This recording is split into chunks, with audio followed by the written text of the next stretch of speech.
नमस्कार, capital TV में आपका स्वागत है। नागरिकता संशोधन कानून जब से पास हुआ है तब से बंगाल की राजनीति में भूचाल आ गया है। ममता बनर्जी जो वहाँ की खुद मुख्यमंत्री हैं, वो बाकायदा भीड़ को लीड कर रही है, लॉन्ग मार्च कर रही है और पूरे बंगाल में आग लगा हुआ है चारों तरफ। पता नहीं कितने ट्रेन को जलाए गए, कितने बसेस को फूंक दिया गया। लेकिन अब बीजेपी ने भी एक रैली निकाली और तो और जिस तरह का समर्थन बीजेपी को बंगाल के अंदर में मिल रहा है, उससे ममता बनर्जी काफ़ी घबरा गई हैं और वहाँ की राजनीति किस तरह से पलट रही है, ये समझने के लिए, ये जानने के लिए हमारे साथ प्रसन्नजीत दा हैं। बंगाल के जाने माने एक सीनियर जर्नलिस्ट हैं। 17-18 साल इन्होंने टेलीविज़न में हिंदुस्तान के बड़े बड़े टीवी चैनल्स के लिए इन्होंने रिपोर्टिंग की है, कलकत्ता से, पूरे बंगाल से। तो आज उनसे समझते हैं कि बंगाल में आखिर चल क्या रहा है। ममता बनर्जी पिछले शुक्रवार से कई दिनों तक, 4-5 दिनों तक जो कुछ भी उन्होंने की है, ये एकदम 2021 चुनाव की शुरुआत मैं कहना चाहूँगा। मतलब ये कि ममता बनर्जी बाकायदा वो इलेक्टोरल मोड में आ गई है, एकदम इलेक्टोरल मोड में आ गए। उनको एक लॉन्चिंग पैड का ज़रूरत था। वो लॉन्चिंग पैड, CAA को लॉन्चिंग पैड के हिसाब से उन्होंने इस्तेमाल किए और इसके लिए जो कुछ भी करना चाहिए था वो सब कुछ कर लिया है उन्होंने। मतलब अपना जो जो कार्ड वो खेल सकती है वो सारे कार्ड फेंकने की। और नतीजा क्या हुआ कि मैं ये कहना चाहूँगा कि ये कहना ठीक नहीं रहेगा कि पूरे बंगाल धर्म के आधार पर बीचों बीच बांट गए हैं। ये कहना ठीक नहीं है। ये हमारे प्रदेश के लिए एक अगर गरिमा के हिसाब से सोचे तो यह गलत बात है।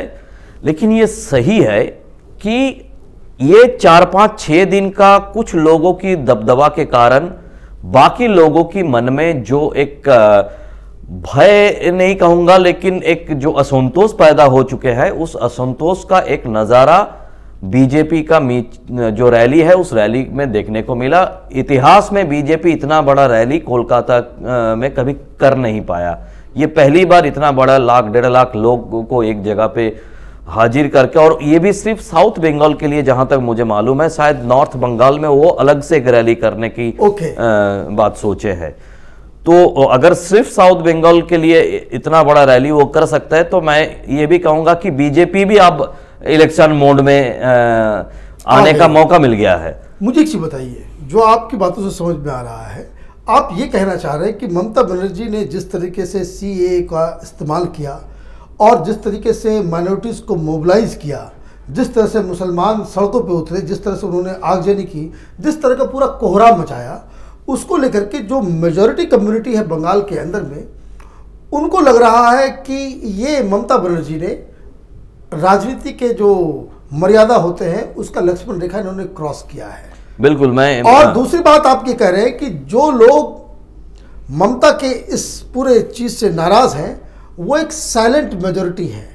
वो अपना सारा कर्तव्य जो है वो इलेक्शंस में दिखाएंगे, लेकिन फिलहाल अगर वो नहीं निकल पा रहे हैं या हर जगह काउंटर प्रोटेस्ट जिस तरह से महाराष्ट्र में और दूसरे देशों में, राज्यों में हो रहा है, वो वैसा नजर नहीं आ रहा है। बिल्कुल ऐसा सही है। देखिए, जो तृणमूल के अंदर के लोग भी है ना, वो भी थोड़ा सा कंफ्यूज्ड है। खासतर से वो सारे विधायक, खासतर से वो सारे नेता जो हिंदू मेजॉरिटी कॉन्स्टिट्यूएंसी से बिलोंग करते हैं, राइट, वो काफी डरे हुए हैं। उनको समझ में नहीं आ रहा है कि 2021 के चुनाव में उनके लिए क्या इंतजार कर रहा है। ये उनको समझ में नहीं आ रहा है, क्योंकि अगर जैसे मैंने कह रहा था कि जो मेजॉरिटी हिंदू है उनकी मन में एक दूसरी तरह का प्रभाव हमको देखने को मिल रहा है। तो ये तो चाहे वो तृणमूल की समर्थक हो, चाहे बीजेपी की समर्थक हो, चाहे वामपंथी समर्थक हो, जो भी सबको हो रहा है। तो ये आखिर तक बटन में जाके किस तरह से अपना रवैया दिखाएगा, ये किसी को समझ में नहीं आ रहा है। ना तृणमूल कांग्रेस की जो विधायक है उनको भी समझ में नहीं आ रहा है। तो ये सही है कि 30-31% मुस्लिम वोट के लिए ममता बनर्जी, और ये 30-31% ममता बनर्जी के लिए एकदम लॉयल है। ये 2011 से हम लोग देख रहे हैं, 2019 तक हमने देख लिए हैं। तो ये लॉयल्टी और जमाने के लिए 4-5 दिन 6 दिन ममता बनर्जी जो कुछ भी हमने सीएए के बाद करने को देखा, तो ये इसको और सॉलिडिफाइड करने के लिए ममता बनर्जी ने किया है। इसे एकदम सही राजनीति है, इसमें मैं कोई गलत नहीं देख रहा हूं, लेकिन कहना यह है कि इनका नतीजा क्या है। Every action has a reaction, so reaction क्या है। मैं चाहूंगा कि बंगाल में रिएक्शन के नाम पर और आगजनी ना हो और मारपीट तोड़फोड़ ना हो या कोहराम ना मचे, लेकिन बटन तो है, तो बटन में इसका क्या नतीजा निकालने वाला है, इसके लिए तो हमें इंतजार करना मुझे एक चीज बताइए कि जब लोग, आप कह रहे हैं कि लोग नाराज हैं, लोग बिल्कुल साइलेंटली सारी चीज़ों को वॉच कर रहे हैं, और ममता बनर्जी जिस तरीके से बाकायदा पूरे बंगाल को जो है भीड़ के हवाले कर दिया है, उसको सब देख रहे हैं, तो क्या इस तरह की बातें ममता बनर्जी की पार्टी के जो लीडर्स हैं वो क्या ममता बनर्जी को ये फीडबैक नहीं देते? हाल में सुना कि उन मीटिंग हुई थी सारे विधायकों और एमपीज़ के साथ, तो क्या कोई ममता बनर्जी के सामने जो सच्चाई है, लोगों की जो गुस्सा है, उसको बयान नहीं करता? नहीं, ये देखिए, इस तरह की पार्टी में काम करने का तो तरीका आप जानते, चाहे वो आरजेडी हो, चाहे हो कोई भी पार्टी हो, वहाँ पे एक ही लोग डिसाइड करते हैं और एक ही लोग डिसीजन लेते हैं और उन्हीं की सूझबूझ के ऊपर सब कुछ चलाया जाता है। तो ममता ने जो कहा बस वही सही है, वही सही है, और उसके कोई फीडबैक नहीं, ये इस तरह की पार्टी में चलाने की तरीका ही है। तो यहाँ पे भी उसका कोई अंतर नहीं है। वो यहाँ पे ममता की सोच अगर गलत भी है तो उसको सही मानना पड़ेगा, अगर सही है तो सही है। तो कोई डेमोक्रेसी, और ये तो बहुत ज्यादा डेमोक्रेसी की बात करते हैं। नहीं, ये इस तरह की पार्टियों की केमिस्ट्री में ऐसा नहीं है कि डेमोक्रेसी मेंटेन किया जाए, अगर जिसको हम डेमोक्रेसी कहते हैं पार्टी चलाने के लिए, तो ये तो छोड़, वो तो सवाल ही नहीं है उस तरह की बातें। अब पीके की क्या भूमिका है मुझे पता नहीं, पीके ये सब बात उन तक पहुंचा पाते हैं कि नहीं, ये तो उनका इक्वेशन वो जाने, लेकिन नेताओं के तरफ से ये संभव नहीं है बिल्कुल।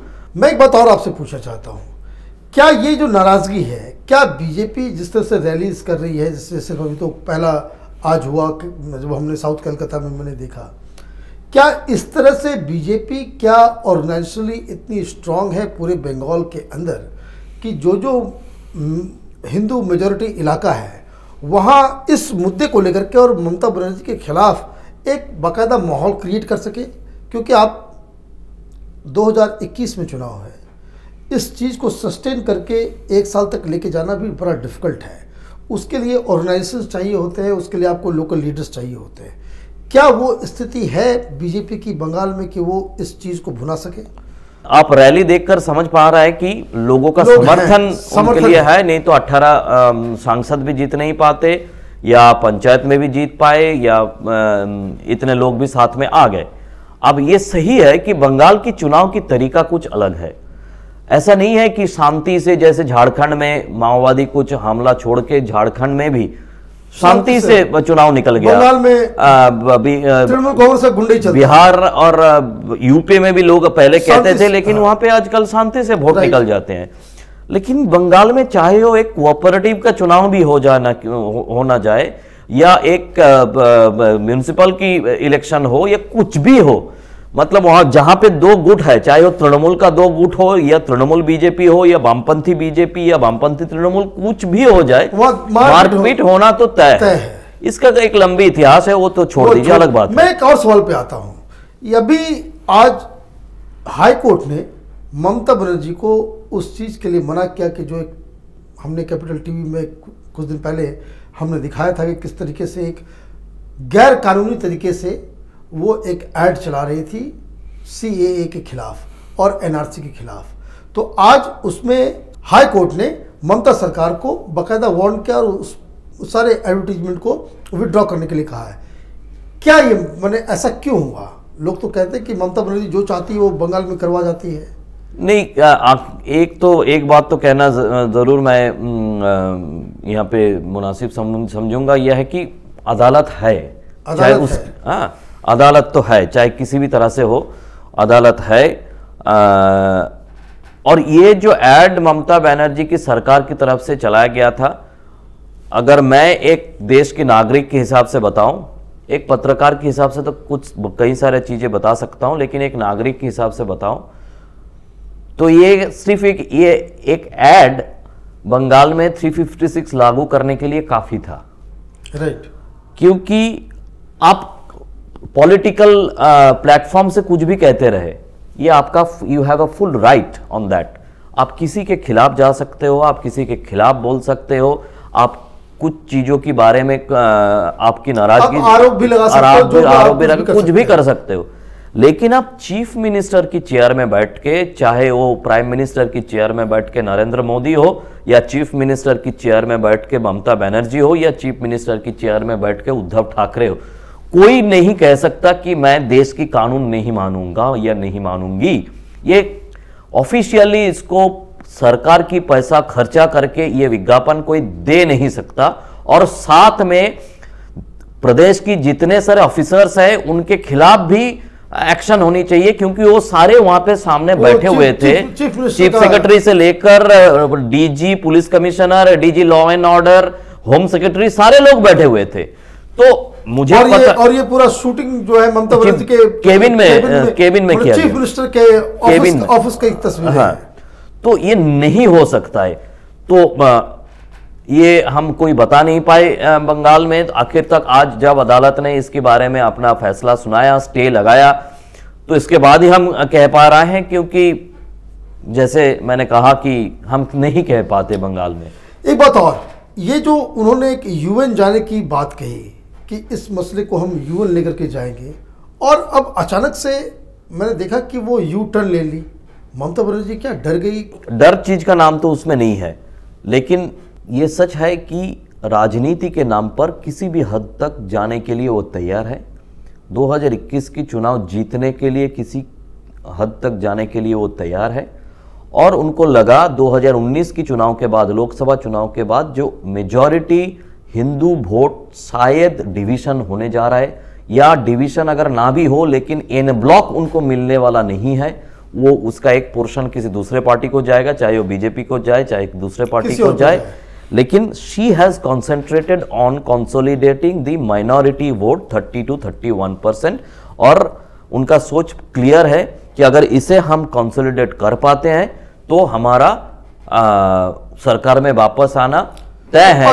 अगर मैं इसके दूसरे रिवर्स लॉजिक में अगर मैं बात करूं, तो कहने का मतलब ये है कि ममता बनर्जी की ऐसी स्ट्रेटजी भी चल रही है जहां वो नरेंद्र मोदी से लड़ती हुई तो दिखाई दे रही है, लेकिन बेसिकली वो पश्चिम बंगाल से कांग्रेस और सीपीएम माने वामपंथियों का पूरा जड़ से उससे जो है उखाड़ने का पूरा प्लान बना रही है। क्योंकि अगर माइनॉरिटीज सीपीएम को वोट नहीं देंगे, कांग्रेस को वोट नहीं देंगे, तो कांग्रेस पार्टी तो एक भी सीट नहीं ला पाएगी। बिल्कुल सही आपने कहा है। और इसमें एक प्रॉब्लम इस बात की है कि ये बंगाल की राजनीति में एक अजीब सा खेल है, ऑपोजिशन को पूरी तरह से गायब कर देना। ये वामपंथियों की समय पे जब तक ममता बनर्जी किसी तरह से खड़ा होने की जमीन अपने पैर के नीचे जमा नहीं पाई, तब तक ऑपोजिशन नाम का कोई चीज बंगाल में होता ही नहीं था। कांग्रेस की जितने सारे लीडर होते थे, हम लोग मजाक से कहते थे कि ये जो लोग हैं, मैं एकदम टॉप मोस्ट लीडर से नीचे तक हम सबको सोच के हम बता रहा हूं कि हम मानते थे, अच्छा वो मिस्टर मुखर्जी, वो मिस्टर मित्रा, वो मिस्टर भट्टाचार्य, ये तो सारे वामपंथियों की सीपीएम की सबसे बड़ा नेता है, लेकिन कांग्रेस का। तो हालत ऐसा कर दिए थे वामपंथियों ने कांग्रेस का। बाद में ममता बनर्जी अपने मेहनत से, अपने सब कुछ दांव पे लगा के एक जगह पर पहुंची है। और ऑपोजिशन अब द सेम लॉजिक और सेम स्ट्रेटेजी ममता बनर्जी अपना रही है कि जड़ से उखाड़ दे। लेकिन इससे क्या हो रहा है कि वैक्यूम तो नहीं रहेगा, वो वैक्यूम बीजेपी के लिए एक बहुत बड़ा मौका है। तो अगर वो वैक्यूम को पूरा कर पाते हैं तो बीजेपी के लिए फायदा है। कैपिटल टीवी से बात करने के लिए आपका बहुत बहुत धन्यवाद। तो ये थे प्रसन्नजीत दास जो बंगाल की राजनीति पे एक इंसाइट दे रहे थे। वो बता रहे थे किस तरीके से ममता बनर्जी के करतूतों की वजह से वहाँ एक विशाल, जो इससे कह सकते हैं कि जो साइलेंट मेजॉरिटी खड़ी हो गई है, जो ममता बनर्जी के इन प्रदर्शनों, जिस तरह से वहाँ पे आगजनी हो रही है, रेलवे लाइंस को तोड़ा जा रहा है, बसेस में आग लगाई जा रही है, उसके खिलाफ कुछ बोल तो नहीं रही है, सामने भी नहीं आ रही है, लेकिन बंगाल के भद्र लोग के अंदर एक पीड़ा है, एक गुस्सा है। देखना ये है कि ये गुस्सा, ये पीड़ा कब तक कंटिन्यू करता है। लेकिन ये जो 4-5 दिनों में जो घटनाएं हुई हैं उसका आने वाले विधानसभा चुनाव पे असर होगा, ये तो बिल्कुल 100% गारंटी के साथ कहा जा सकता है। बंगाल की राजनीति पर हमारी नज़र बनी रहेगी। आप देखते रहिए कैपिटल टीवी और हमारे चैनल को सब्सक्राइब करते रहिए, और जिस तरह से आप अब तक समर्थन देते आ रहे थे उसे आप जारी रखें। धन्यवाद। अगर आपको हमारा वीडियो पसंद आया हो तो इसे लाइक करें, हमारे चैनल को सब्सक्राइब करें और हाँ, बेल आइकन दबाना ना भूलें ताकि आप तक हमारे वीडियो की नोटिफिकेशन पहुंचती रहे। आप अपना सुझाव हमें कमेंट बॉक्स में दे सकते हैं। हमारे साथ जुड़ने के लिए शुक्रिया।